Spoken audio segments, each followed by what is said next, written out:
It was a tense morning in May 2025 inside the walls of the White House. The air felt heavy with frustration and anger. Former President Donald Trump was pacing back and forth with clenched fists. His face was red, and his voice thundered through the room as he addressed his national security cabinet. Trump was furious at what he described as the growing and dangerous influence of Ibrahim Traoré within the borders of the United States. After weeks of humiliating congressional hearings that exposed a series of failed CIA operations in Burkina Faso, Trump decided it was time to act in a way that would shock the world. With a scowl on his face, he turned to his cabinet and made a declaration that startled even his closest allies. "I want all supporters of this Ibrahim Traoré out of my country," he growled. "They are spreading anti-American lies and poison in our universities and on national media platforms." The Secretary of Homeland Security looked deeply troubled. He leaned forward and tried to caution Trump. "Mr. President, we cannot expel American citizens based on their political beliefs. That goes against the Constitution. They are not real citizens," Trump barked. "They are traitors. They are communist sympathizers. They are academics who hate our values. They are journalists who promote foreign dictators over our great nation. They are dangerous agents of foreign influence." Within 2 hours, an executive order was drafted. It mandated the immediate expulsion of individuals accused of promoting anti-American narratives by supporting hostile foreign regimes. The list was extensive and included 47 university professors, 23 journalists, 15 human rights advocates, and 8 former military officers. All of them had in some way praised Ibrahim's methods in public forums or publications. "They have 72 hours to leave this country," Trump declared at a surprise press conference outside the White House. "If they do not leave, they will be forcibly deported. America will not be weakened from within. We will not tolerate a fifth column of so-called citizens who promote the enemies of democracy." The announcement sent shockwaves around the globe. Within hours, the story was on every international headline. American universities were thrown into chaos. Students and faculty alike panicked. The international media condemned the action as authoritarian. European allies expressed deep concern. In the capital of Burkina Faso, the response was one of stunned disbelief. Inside the presidential palace of Ouagadougou, Ibrahim Traoré sat quietly watching the news coverage on a large screen. His face remained calm, but his eyes narrowed. "Did he really just order the expulsion of Americans for supporting me, Ibrahim?" asked his advisor, Dr. Alonso Hidalgo. "Yes, Mr. President," the minister replied, his voice clearly shaken. "This goes against every democratic value we thought America stood for." Ibrahim paused for a moment. Then a slow, cold smile spread across his face. "In that case, let us give Mr. Trump exactly what he deserves," he said with conviction. As Trump's order took effect, the United States found itself in a whirlwind of political and social chaos. Respected professors from Harvard, Yale, and Stanford were among those issued deportation orders. Dr. Sarah Williams, a tenured professor of international relations at Georgetown University, was one of the first to speak publicly. "My family has lived in America for 4 generations," she said in a tearful interview on national television. "And now I am being deported for saying that a young African leader has effective strategies." Journalists were not spared. Michael Rodriguez, a senior reporter for The Washington Post, received his notice during a live segment. "This is political persecution," he said, visibly shaken. "I am being punished for factual reporting on African progress." The crackdown became even more surreal when 8 U.S. military veterans were added to the list. They were accused of treason for praising Ibrahim's counterterrorism strategies. One of them, Colonel James Peterson, a decorated veteran of the Iraq War, expressed disbelief. "I served this nation for over 3 decades," he said, "and now I am a traitor for acknowledging that an African general has done something right." Universities across the country became hotbeds of resistance. Students, faculty, and activists flooded campuses with protests. Signs bearing phrases like, Trump dictator and academic freedom. Now could be seen waving in the air. The American Civil Liberties Union immediately filed a lawsuit against the executive order. This is a blatant violation of the First Amendment, declared the director. We are watching the creation of a police state right before our eyes. Democratic leaders in Congress wasted no time.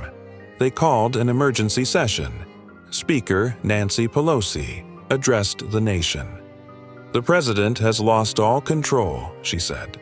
Expelling American citizens for their opinions is exactly what totalitarian leaders do. Back in Burkina Faso, Ibrahim watched the American chaos unfold. His eyes were steady and filled with resolve. If he wants to play authoritarian games, he told, his staff then let us show him what real leadership looks like. That evening, he summoned his full cabinet to the presidential palace.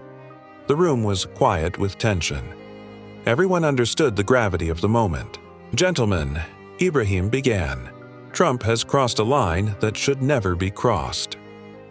Expelling citizens for supporting me is not just a personal attack, it is an insult to democracy itself. Dr. Ouedraogo was visibly furious.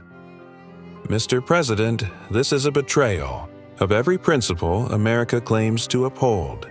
Exactly, Ibrahim agreed. Our response must reflect the contrast between tyrannical power and principled leadership. Yakuba Sawado, the communications advisor, leaned forward. What is our plan, Mr. President? He asked. Ibrahim's expression hardened. We will offer the opposite of what Trump offers: dignity, respect, opportunity. He turned to his team. Prepare an official invitation for all those expelled. Burkina Faso will offer them honorary citizenship positions in our academic institutions and full protection. But Mr. President Dr. Ouedraogo warned this may be viewed as a direct provocation. It is not a provocation, Ibrahim said. It is a moral stand. While Trump expels minds for thinking freely, we welcome them for exactly that. Fatimata Sawado, the Minister of Economy, looked concerned. Mr. President, do we have the financial capacity to support this program? Ibrahim nodded. We will find the resources. Investment in intelligence and education always brings returns. Most of all, we will show the world that when America fails, Africa can rise. The decision was made. The government of Burkina Faso would extend a historic invitation to the very Americans their own president had banished, and it would be done on the world stage. The next day at 2 p.m., the world watched as Ibrahim Traoré walked into the presidential press room. The room was packed. Journalists from 89 countries filled the seats. Cameras rolled. The moment had arrived. Ladies and gentlemen, Ibrahim began, his voice steady and filled with moral force. Yesterday we witnessed something unthinkable.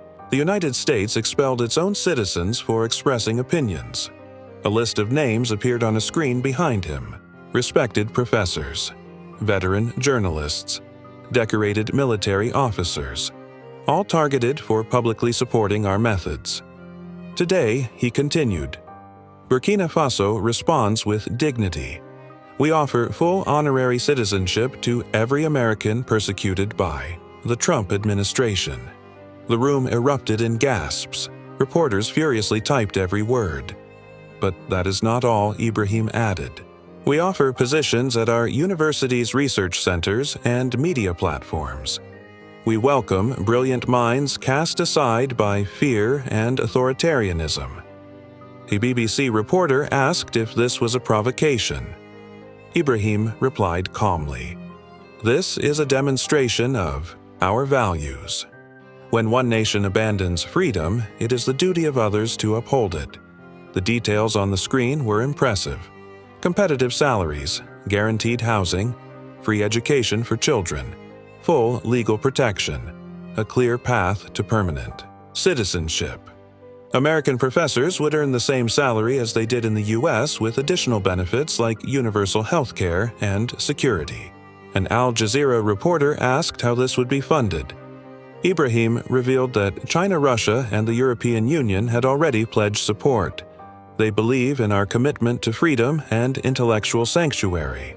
The reaction was swift. In Washington, Trump watched the broadcast and flew into a rage.